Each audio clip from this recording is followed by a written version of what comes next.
जय भीम। नमो बुद्धातियों। साथियों, 14 अक्टूबर नज़दीक आ रही है और विजयदशमी भी नज़दीक आ रही है। ये जो मैंने 2 दिन आपके सामने बताए हैं, इनको बताने का एक विशेष उद्देश्य है, क्योंकि दोनों ही दिन परम पूज्य बाबा साहब डॉक्टर भीमराव अंबेडकर से संबंधित हैं, उनके द्वारा रचे गए इतिहास से संबंधित है। 14 अक्टूबर सन 1956 को विजयदशमी का दिन था, जिसे हिंदू लोग दशहरा कहकर पुकारते हैं, जिसे बाबा साहेब ने भारत के लोगों को अशोक विजयदशमी बताने का काम किया और इस दिन को विशेष तौर पर ऐतिहासिक परिप्रेक्ष्य के कारण ही चुना, क्योंकि इस दिन इतिहास में एक बहुत ही बड़ी घटना घटी थी। इसीलिए परम पूज्य बाबा साहब डॉक्टर भीमराव अंबेडकर ने इस दिन को धर्मांतरण के लिए चुना। धर्मांतरण के लिए 2 बातों का होना बहुत जरूरी है। पहली बात, जिस संप्रदाय में आप हैं उस संप्रदाय को छोड़ना और दूसरे संप्रदाय में प्रविष्ट होना। जब आप जो है दोनों ये बातें पूरी कर लेते हैं, तब इसे कहते हैं धर्मांतरण। लेकिन परम पूज्य बाबा साहब डॉक्टर भीमराव अंबेडकर के साथ में ये जो दोनों घटनाएं हैं, इनके बीच में बहुत बड़ा समय का अंतराल है।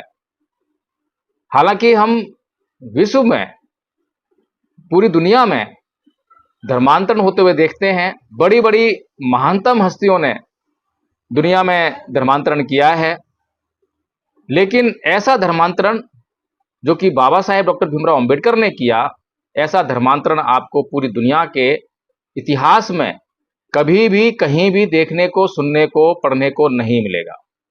तो इसकी क्या विशेषता थी? सबसे पहली विशेषता यह थी कि दुनिया के महानतम लोगों ने या किसी भी व्यक्ति ने धर्मांतरण करने की सोची तो आज सोचा है, आज निर्णय लिया कि मुझे धर्म बदलना है, धर्म परिवर्तन करना है, अगले ही दिन जाकर वह चर्च में, मंदिर में, मस्जिद में जाकर धर्मांतरण कर लेता है, धर्म परिवर्तन कर लेता है। यानी कि यदि किसी हिंदू को अगर धर्मांतरण करना हो, धर्मांतरण करने का निर्णय ले ले, तो वह आज हिंदू है, कल ही मस्जिद में जाएगा, मुसलमान बन जाएगा, गुरुद्वारे में जाएगा, सिख बन जाएगा, गिरजाघर में जाएगा, ईसाई बन जाएगा, बुद्ध विहार में जाएगा, बौद्ध बन जाएगा। लेकिन परम पूज्य बाबा साहब डॉक्टर भीमराव अंबेडकर के लिए ये जो कार्य था, ये इतना आसान नहीं था। 13 अक्टूबर सन 1935 का वो दिन, जब येवला की भूमि से उन्होंने यह घोषणा की कि मैं हिंदू धर्म में पैदा हुआ, यह मेरे बस की बात नहीं थी, लेकिन मैं हिंदू धर्म में मरूंगा नहीं। उस दिन के बाद बाबा साहब डॉक्टर भीमराव अंबेडकर को 13 अक्टूबर 1935 को उन्होंने हिंदू धर्म छोड़ दिया। जैसी ये घोषणा की तो इसका मतलब उनका हिंदू धर्म से पूरी तरह से विश्वास उठ गया, हिंदू धर्म उन्होंने छोड़ दिया। 1935 में हिंदू धर्म छोड़ रहे हैं और उसके बाद 21 साल बाद 14 अक्टूबर सन 1956 को बौद्ध धर्म ग्रहण कर रहे हैं। इतना अधिक समय परम पूज्य बाबा साहब डॉक्टर भीमराव अंबेडकर को धर्मांतरण करने में क्यों लगा, इसके पीछे बहुत बड़ी वजह है। दुनिया में जितने भी धर्मांतरण होते हैं, उनको धर्मांतरण करने के लिए कोई रिसर्च नहीं करनी होती है, कुछ सोचना नहीं होता है, कुछ जांचना नहीं होता है। जो अच्छा लगा उसे अपना लिया। अभी भी पूरी दुनिया में जो अच्छा लगा उसको अपनाने की ही प्रक्रिया चल रही है। लेकिन परम पूज्य बाबा साहब डॉक्टर भीमराव अंबेडकर भगवान बुद्ध के अनुयायी थे, भगवान बुद्ध में श्रद्धा रखने वाले थे, तो भगवान बुद्ध के जो उपदेश हैं उनकी भी पालना अच्छी तरह से करते थे। तो भगवान बुद्ध ने कहा था कि मेरी शरण में आने मात्र से आपका कल्याण होने वाला नहीं है। जहां पूरी दुनिया में जितने भी धर्म हैं, सभी धर्मों के शास्ता, ईश्वर, गॉड, अल्लाह ये कहते हैं कि मेरी शरण में आने मात्र से ही तुम्हारा कल्याण होगा, तुम्हें मुक्ति मिल जाएगी, तुम्हें मोक्ष मिल जाएगा, तुम्हें जन्नत मिल जाएगी। अगर मेरी शरण नहीं आओगे तो तुम नरक के भागी होगे, तुम पर तमाम तरह के अत्याचार होंगे, तुम पर पत्थर बरसेंगे, तुम पर आग बरसेगी। पता नहीं किस किस बात से डराकर वो जो है अपनी शरण में आने के लिए लोगों को मजबूर करते हैं। लेकिन वहीं पर दूसरी तरफ भगवान बुद्ध एकमात्र दुनिया के ऐसे शास्त्रा हैं, ऐसे उपदेशक हैं जो अपनी शरण में आने से पूर्व व्यक्ति को पूरी तरह से सावधान करते हैं। भाई, मेरी शरण में मत आ जाना, बिना प्रश्न करे मत आ जाना, बिना जांच किए मत आ जाना, बिना अपने भीतर उठ रहे संदेहों को मिटाए मत आ जाना। अगर तुम बिना अपने भीतर उठ रहे संदेहों को मिटाए बगैर आ गए या बिना प्रश्न किए आ गए, बिना जांच किए आ गए, तो मेरी शरण में आने के बाद भी तुम्हारा कल्याण होने वाला नहीं है। क्योंकि जो मार्ग मैं तुम्हें बताऊंगा तुम उस पर चल नहीं पाओगे, और कल्याण तो केवल मार्ग पर चलने से ही संभव है।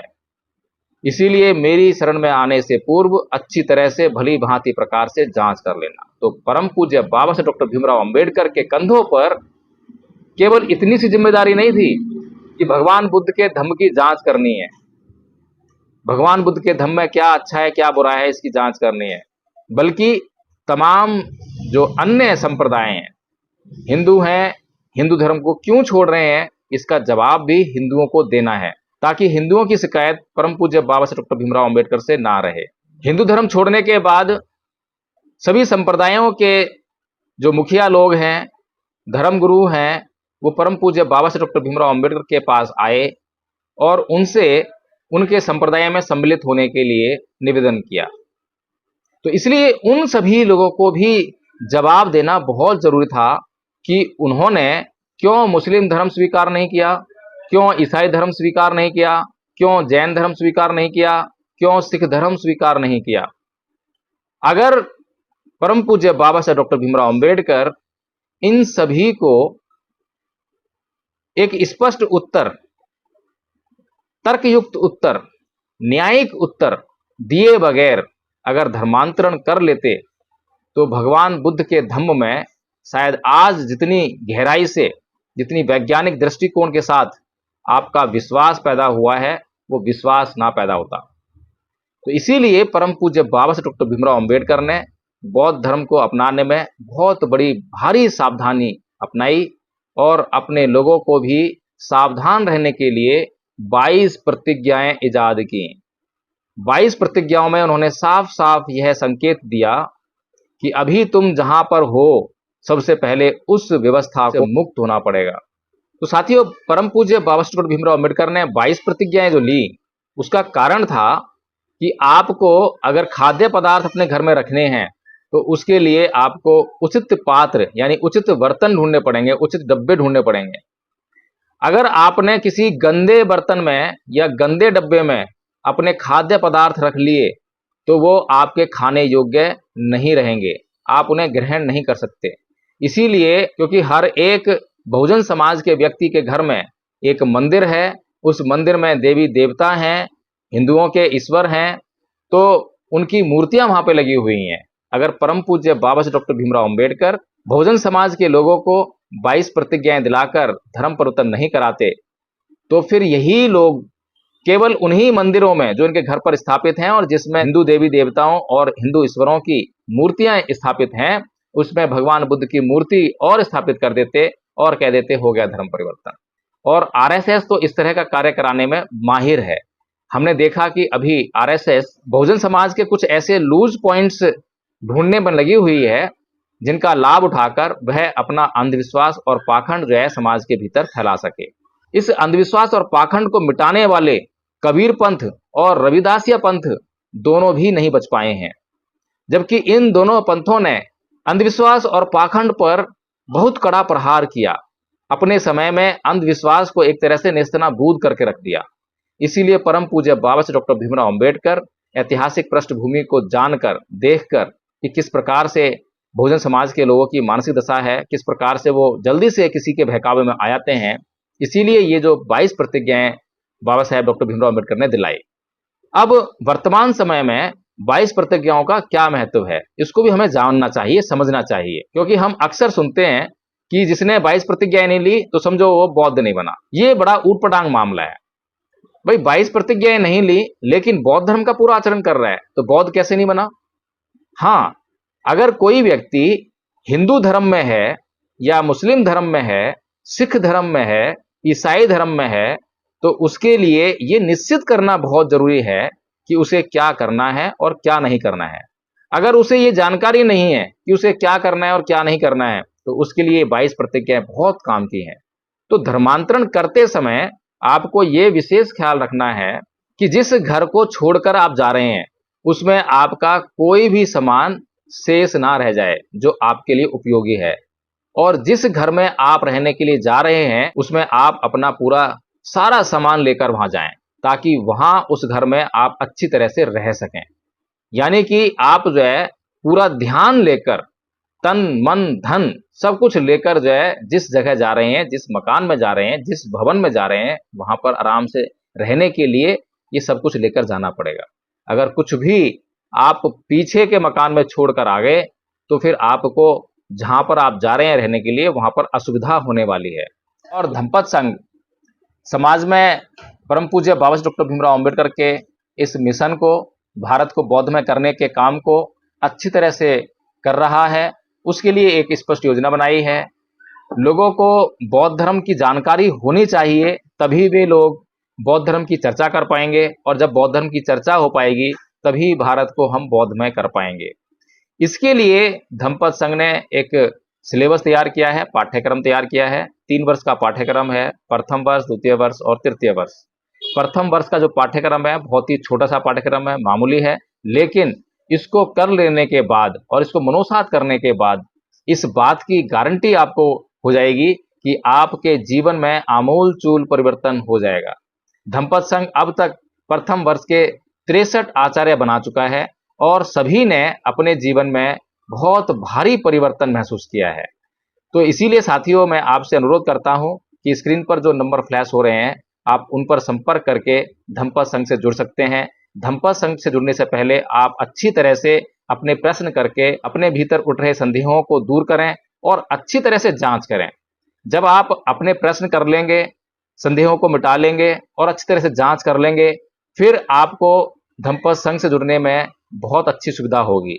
लेकिन अगर संदेह नहीं मिटाएंगे, प्रश्न नहीं करेंगे, अच्छी प्रकार से जांच नहीं करेंगे, तो कल आपके भीतर जो प्रश्न उठेंगे, संदेह रहेंगे, तो वो आपको परेशान करेंगे और आप जो है पूरे समर्पण भाव के साथ संघ के साथ में काम नहीं कर पाएंगे। इसलिए साथियों, ये बहुत जरूरी है कि हम परम पूज्य बाबा साहेब डॉक्टर भीमराव अंबेडकर के द्वारा दी गई 22 प्रतिज्ञाओं के असली महत्व को समझें और केवल इनका गाना ना गाएं, क्योंकि इनका गाना गाना आपके लिए हानिकारक भी हो सकता है। इनका सही इस्तेमाल करें जहां इनकी जरूरत है। आपने किसी व्यक्ति को बौद्ध बना दिया, लेकिन अभी भी वो वहीं उन्हीं रीति रिवाज परंपराओं में अटका हुआ है, तब आप उसको ये जो 22 प्रतिज्ञाएं हैं ले जाकर दिखाइए कि बाबा साहेब डॉक्टर भीमराव अंबेडकर ने ये आपको करने के लिए कहा है और ये आपको करने के लिए नहीं कहा है। तो साथियों, इस वीडियो को यहीं समाप्त करता हूं, और अगर आपको यह वीडियो पसंद आया हो तो इस वीडियो को लाइक कर दें, इस पर कमेंट करके बताएं कि क्या बाबा साहेब का 22 प्रतिज्ञाएं देने का उद्देश्य ये था कि लोग जो हैं मंच पर खड़े होकर हिंदुओं के देवी देवताओं को केवल गाली देना भर शुरू कर दें और बौद्ध धर्म की चर्चा भी ना करें। क्योंकि आज हम समाज में देखते हैं कि बौद्ध धर्म की चर्चा गायब है, केवल एक ही बात लागू है कि वो है कि हिंदू देवी देवताओं और हिंदू ईश्वरों के अंधविश्वास, अंधश्रद्धा और पाखंड को जग जाहिर करना। इसी में लोग जो है बौद्ध धर्म समझ बैठे हैं। क्या ये एक भारी भूल है? ये कमेंट बॉक्स में कमेंट करके मुझे जरूर बताएं। और साथियों, इस वीडियो को आगे पहुंचाने के लिए शेयर जरूर करें। जय भीम, नमो बुद्धाय।